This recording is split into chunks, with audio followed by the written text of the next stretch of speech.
Bonjour et bienvenue dans Mon stress, mon allié, le podcast pour vous apaiser. Transformez votre stress en sérénité et retrouvez plus de légèreté dans votre vie pour ne plus subir les situations qui vous déstabilisent ni ressentir de pression constante. Pour ne plus être submergé par l'anxiété ou par vos émotions, ne plus vous sentir oppressé et sans ressources. Aujourd'hui, l'épisode du jour va aborder ce fameux concept du lâcher-prise et aussi comment choisir et activer la paix dans sa vie. Je suis Frédéric Henry et grâce à ma pratique en tant que kinésiologue et formatrice en gestion du stress, mais surtout à l'aide de mon cheminement personnel, je vous invite chaque semaine à découvrir ensemble des pistes de réflexion ainsi que des clés concrètes et pratiques pour transformer notre relation au stress, non pas en l'évitant, mais en l'apprivoisant. En effet, et si le stress était notre meilleur allié, un compagnon de route pour mieux se connaître et vivre plus sereinement? Hello, j'espère que vous allez bien. Nous avons déjà parcouru pas mal de sujets dans cette saison 1 du podcast Mon stress, mon allié, où nous avons posé les bases pour une vie plus apaisée. Il y a 2 semaines d'ailleurs, on parlait de se foutre la paix. Et aujourd'hui, j'aimerais vous inviter au lâcher-prise et comment choisir la paix. Alors il est vrai qu'au fil des semaines, après avoir parcouru les différents piliers qui selon moi sont essentiels pour une bonne gestion du stress et trouver par petits pas comment alimenter ces piliers pour trouver une voie vers plus de calme et de légèreté au quotidien. Avant de débuter l'été et la période de vacances et de déconnexion, période plus légère, j'aimerais donc vous parler de liberté et de paix. Laissez-moi d'abord vous parler de mon parcours de recherche de paix et de calme. J'ai longtemps été la bonne élève qui se surpassait, se suradaptait, faisait tout ce qu'on attendait, voire plus, croyant que c'est ce qu'il fallait faire. Je voulais optimiser les choses, faire tout parfaitement, et j'avais un sens aigu et un fort besoin de justice. Je voyais cela comme des qualités, mais je n'avais pas réalisé que l'autre face de ces habitudes était de me mettre énormément de pression et de tension. Mon sens aigu de la justice, de la justesse et d'un besoin énorme de cohérence m'a valu de me battre parfois pour défendre mes idées quand j'estimais avoir raison. Mais souvent à quel prix? Quelle énergie dépensée, parfois inutilement. Et quels dégâts parfois dans certains relationnels. Aujourd'hui, en tout cas, plus qu'avant, je décide de choisir la paix plutôt que d'avoir raison. Bon, je dis bien plus qu'avant parce que c'est vrai qu'il est parfois nécessaire de défendre ses idées et ses points de vue. Et puis parfois, on a beau savoir qu'il faudrait clore le chapitre, on persiste dans cette manie de vouloir avoir raison. Comme pour tout, je pense profondément qu'il s'agit d'une question d'équilibre et aussi de choisir ses batailles également. Je voudrais vous partager une phrase que je tente depuis quelques années d'intégrer quotidiennement dans ma vie et qui me permet de couper court quand de vieux réflexes réapparaissent et que mon mental tente de m'emmener là où je ne veux plus. Elle est toute simple, courte, mais pas besoin de compliquer pour initier un changement efficace. Cette phrase qui agit comme un stop sur mon mécanisme automatique non désiré dans l'instant, c'est juste de me dire « Je choisis la paix ». Cette phrase de 4 mots me rappelle que j'ai décidé de privilégier le calme dans ma vie, parce que cela me procure plus de satisfaction, préserve mon énergie et est bien meilleur pour ma santé à long terme. Et que je choisis la paix plutôt que de privilégier le fait d'avoir raison. Car en effet, lorsque je me demande ce qui peut m'amener à vivre moins sous stress et plus de sérénité, ce qui me vient, c'est de choisir la majorité du temps, le calme et la paix. Car finalement, à quoi on aspire? Et ce que l'on recherche d'ailleurs dans cette période de vacances, justement, c'est de goûter à plus de liberté et surtout de légèreté. Et lorsque dans notre quotidien, des situations ou des personnes nous stimulent, nous aimerions tant pouvoir lâcher prise. Alors il faut que je vous dise à nouveau que ce concept que l'on entend partout dans le développement personnel me procure un sentiment mitigé. En effet, d'une part, le lâcher-prise est un concept très alléchant, en théorie. mais tellement difficile en pratique à appliquer.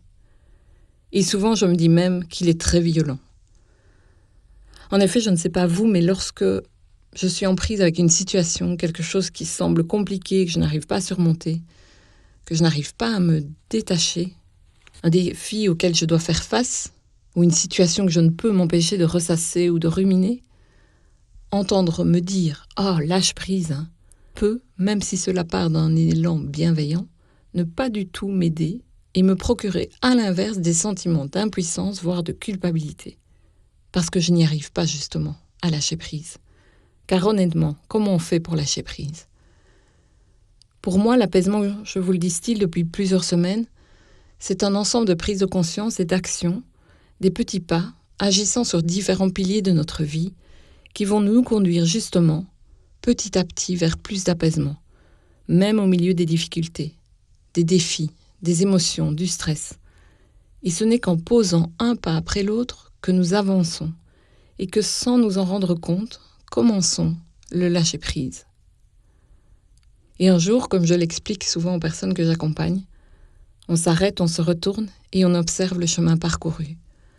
On réalise que subitement, dans certaines situations, on ne réagit plus aussi violemment qu'avant, que notre discours intérieur a changé. Et qu'enfin, alors, nous avons lâché prise. Mais c'est un processus, un cheminement, et certainement pas un remède miracle instantané qu'on pourrait activer. Ce serait tellement gai, certes, mais du coup, c'est pour ça que je suis un petit peu remontée quand j'entends certains discours du développement personnel qui agitent comme une illusion qu'il suffirait de lâcher prise. Cela laisse parfois les personnes dans le désarroi, dans l'impuissance, pire dans la culpabilité, de ne pas y arriver alors que ça semble si simple. Et cela entame peut-être encore plus qu'avant l'image qu'elles ont d'elles-mêmes. Par ailleurs, le lâcher-prise au sens non culpabilisant peut être de s'octroyer un répit, et en revenant au corps, qui est toujours la voie prioritaire selon moi, et qui peut nous permettre de lâcher la pression, en dirigeant notre attention vers notre corps, nos sensations, les tensions qui émanent de ces difficultés, de ces défis ou situations. On peut choisir d'aller porter plus d'espace, respirer, apaiser les tensions, lâcher prise littéralement, en lâchant la tension. D'ailleurs, physiquement, lorsque l'on s'accroche à quelque chose, on contracte nos muscles. Et vu que nos pensées émergent depuis notre espace interne, apprendre à décontracter nos muscles et les tensions qui s'accumulent physiquement va aussi engendrer beaucoup plus de souplesse et de lâcher dans les histoires que l'on se raconte à propos de ces situations challengeantes. À partir d'un espace plus apaisé alors, les pensées suivantes pourront être moins agitées et pas après pas, on pourra retrouver de l'apaisement. Je reviens sur cette notion de choix, qui pour moi est ultra importante. Car même si nous ne contrôlons pas tout, nous avons tous à un moment le choix de réprimer nos émotions ou les accueillir et les écouter, de poser notre attention sur nos ressentis en les appréhendant petit à petit ou en ne fonctionnant qu'avec notre tête. Dans le quotidien, nous avons également des centaines, voire des milliers de choix par jour à faire. Heureusement, notre cerveau, dans son désir d'économiser son énergie au maximum, fait la plupart par automatisme. Mais justement, c'est là que nous pouvons reprendre notre pouvoir, remettre en question certains automatismes et décider à chaque instant ce qui est bon pour nous. Parfois, cela va impliquer de choisir ses batailles. Comme me l'avait dit une amie il y a quelques années, lorsque devant faire face à pas mal de bouleversements dans sa vie, elle devait poser des priorités. Cela va impliquer parfois de renoncer à avoir raison. Cela va demander de l'honnêteté vis-à-vis de soi pour déceler nos véritables intentions derrière nos actions. Et finalement, choisir ce qu'il est mieux d'entretenir pour vivre plus de paix au quotidien. Bien sûr, une vie avec moins de stress, c'est éloigner les facteurs de stress, apprendre des techniques de gestion du stress, mais c'est aussi faire des choix pour soi et pour sa tranquillité d'esprit. Dans mon téléphone, j'ai un rappel encodé chaque jour qui m'invite à me poser pour respirer notamment et aussi me rappeler de choisir le calme et la paix. Cela rejoint un peu ce que nous avons vu dans l'épisode 11, où l'on abordait les attitudes gagnantes pour une vie plus apaisée et plus sereine. Je pense qu'en effet, décider de là où on met son focus et surtout ce qu'on choisit de véhiculer va déterminer la vie que l'on va vivre. J'aimerais à nouveau vous partager une citation de Frank Lobvet dont je vous parlais il y a 2 semaines. Il résume assez bien cela en une courte phrase. L'angle de vue par lequel nous abordons la vie détermine la vie que l'on vit. Et cette citation me ramène à une question que je vous invite à vous poser. Quel est l'angle de vue que j'opte en ce moment dans ma vie ? Prenez un instant pour y réfléchir. Est-ce un angle de vue qui vous aide à avancer, qui vous libère et vous apaise, ou au contraire un angle de vue qui alimente les tensions, les frustrations ou même les peurs ? L'angle de vue, c'est un peu comme une paire de lunettes. Si nos lunettes sont teintées de pessimisme, de doute ou de perfectionnisme, tout ce que nous regardons semble plus sombre, plus lourd. Mais si nous choisissons de porter des lunettes teintées de bienveillance envers nous-mêmes, de curiosité et de gratitude, alors le quotidien peut nous apparaître plus léger, même au milieu des défis. Et la bonne nouvelle, c'est qu'on peut changer de lunettes à tout moment. Vous l'aurez compris, tout est une question de choix. Et ce choix commence souvent par de petites actions concrètes. Par exemple, dans une situation tendue, pourquoi ne pas simplement poser une main sur son cœur, respirer profondément et se demander « Qu'est-ce qui m'apporterait plus de paix ici et maintenant ?» La paix ne signifie pas fuir ou éviter les problèmes. Elle ne signifie pas non plus tout accepter ou se taire face à l'injustice.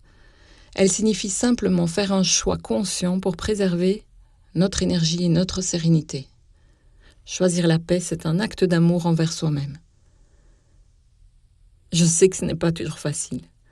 Certaines situations, certaines personnes ou même nos propres croyances peuvent rendre ce choix difficile.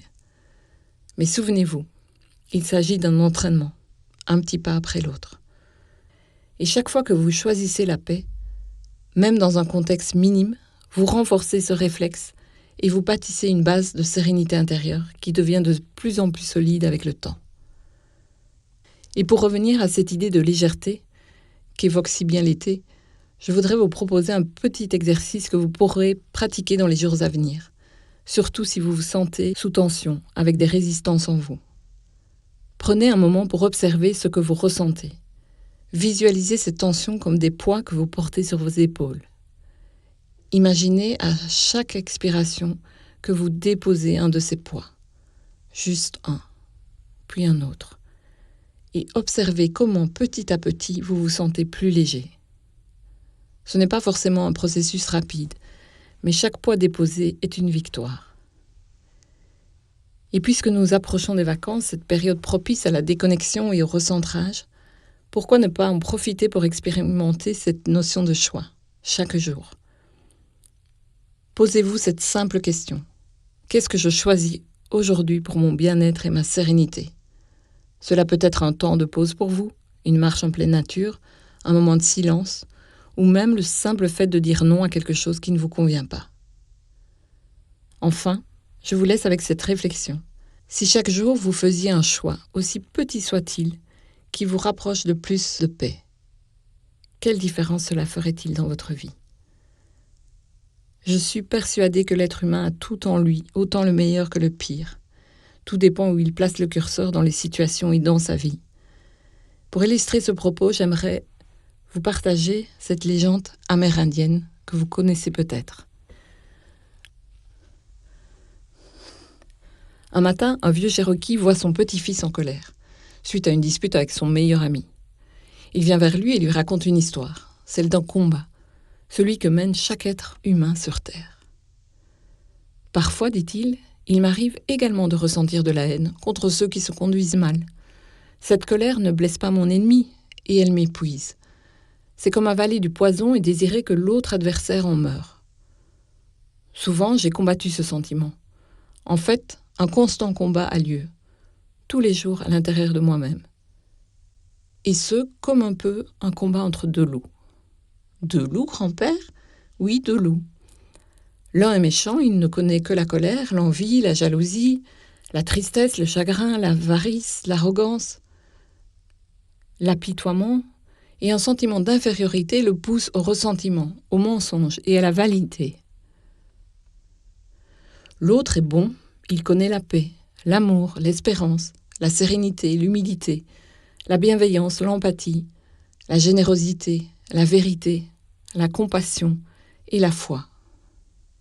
Ces deux loups mènent un combat.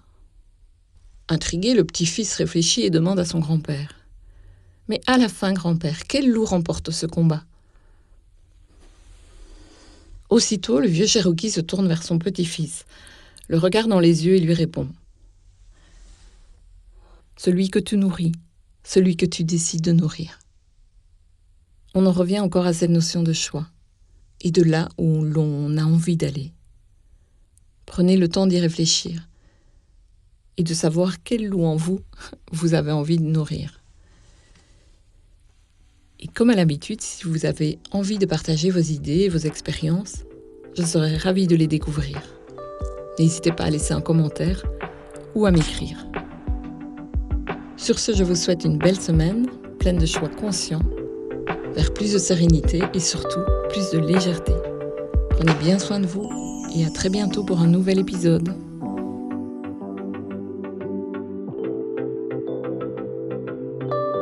J'espère que cet épisode vous a inspiré autant que j'ai de plaisir à vous les partager à chaque diffusion. Merci pour votre fidélité. Si vous avez envie d'aller plus loin, c'est avec un grand plaisir que nous pourrons échanger et voir comment je peux vous aider.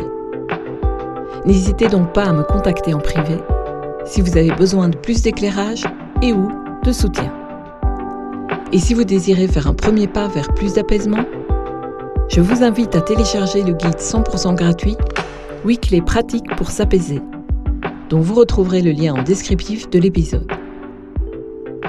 Portez-vous bien et à bientôt sur Mon Stress, Mon Allié, le podcast pour vous apaiser, transformer votre stress en sérénité et retrouver plus de légèreté dans votre vie. Ce podcast est produit par le Media Lab.